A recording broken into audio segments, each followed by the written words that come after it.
Olá, bem-vindo. Nesta aula vamos ver como gerar um gráfico de probabilidade normal, que é um método descritivo para, a partir de uma amostra, buscarmos evidências que nos auxiliem a decidir se podemos admitir ou não que os dados populacionais de uma determinada variável seguem uma distribuição normal. Assim, estamos abordando este importante problema. A partir de uma amostra, como podemos admitir se uma variável é normalmente distribuída? Para amostras relativamente pequenas, o gráfico de probabilidade normal é mais apropriado do que um histograma.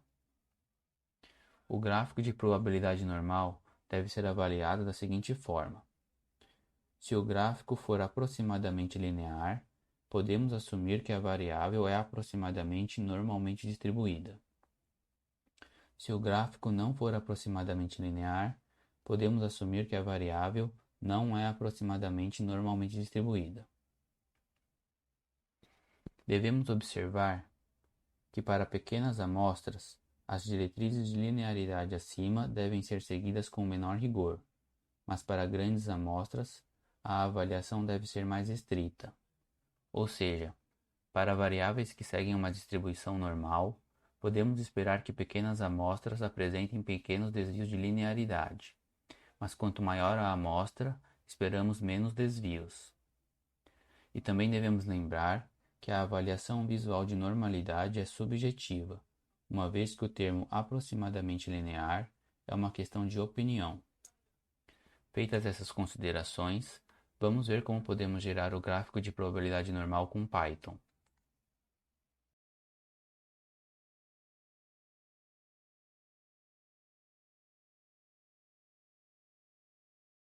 Para a aula, utilizaremos os dados deste Excel arquivo 21. Geraremos o gráfico de probabilidade normal para 3 exemplos. Vamos começar com os dados da amostra 1.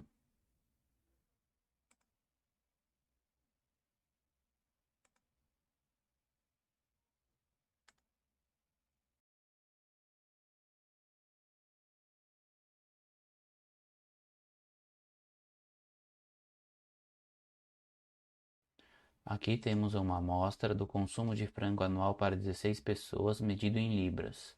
Para gerar o gráfico de probabilidade normal, basta utilizarmos a função probplot do scipy.stats.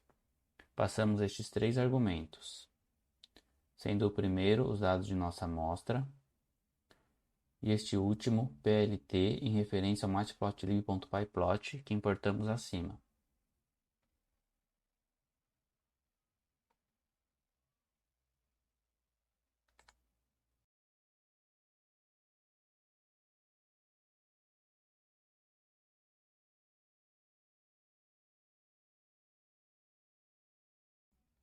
Como podemos ver, o gráfico de probabilidade normal para os dados amostrais de consumo de frango é bem próximo de um gráfico linear, o que, segundo as diretrizes de avaliação que vimos no início da aula, podemos interpretar como uma evidência em favor da hipótese de que os dados populacionais para esta variável seguem uma distribuição normal. Note que é possível ajustar uma reta aos pontos amostrais, passando true para fit.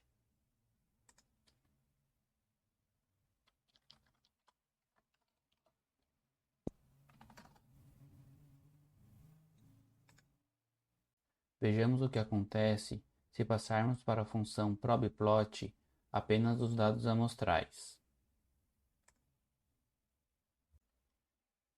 Aqui, obtemos os valores do eixo horizontal, os valores do eixo vertical, que nada mais são que os valores da amostra ordenados do menor para o maior, e também obtemos os parâmetros da reta ajustada quando passamos true para fit, sendo este primeiro a inclinação da reta, este segundo o intercepto e este último o r quadrado.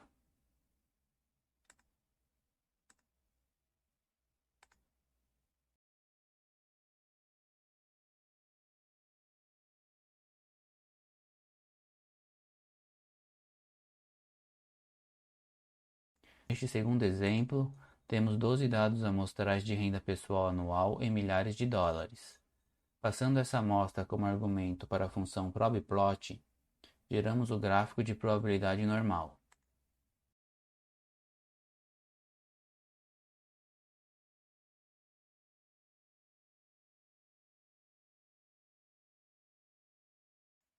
Note que o gráfico forma uma curva. Assim, segundo as diretrizes de avaliação do gráfico de probabilidade normal, temos uma evidência contrária à hipótese de que essa amostra é proveniente de uma população que segue uma distribuição normal.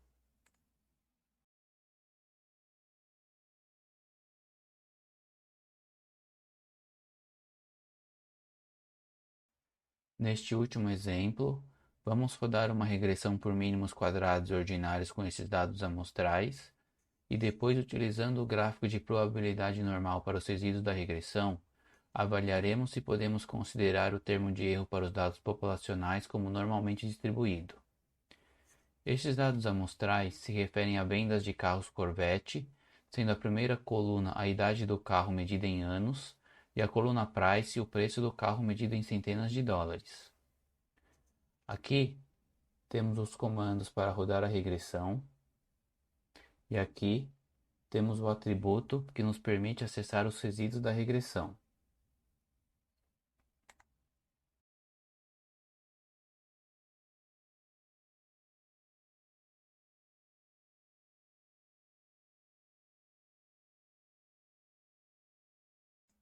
Para gerar o gráfico de probabilidade normal para os resíduos da regressão, basta passar os resíduos da regressão para a função probplot.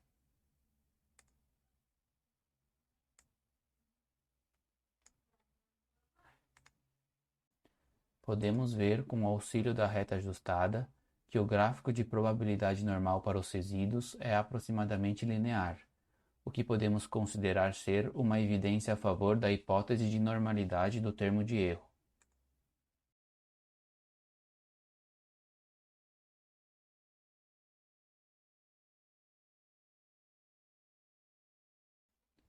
Nesta aula, vimos como gerar o gráfico de probabilidade normal em Python. Vimos que este gráfico nos auxilia a decidir se devemos ou não admitir que uma variável é normalmente distribuída a partir de uma amostra. Vimos também que para amostras relativamente pequenas, o gráfico de probabilidade normal é mais apropriado do que um histograma para a avaliação se uma variável segue ou não uma distribuição normal. Para pequenas amostras, as diretrizes de linearidade para a avaliação do gráfico normal de probabilidade devem ser seguidas com menor rigor, mas para grandes amostras, a avaliação deve ser mais estrita. Ou seja, para pequenas amostras, podemos desconsiderar pequenos desvios de linearidade como sendo evidência forte contra a hipótese de normalidade da variável, mas quanto maior a amostra, esperamos menos desvios da linearidade gráfica caso a variável seja normalmente distribuída. A avaliação visual de normalidade é subjetiva, uma vez que o termo aproximadamente linear é uma questão de opinião. Então era isso, até a próxima aula.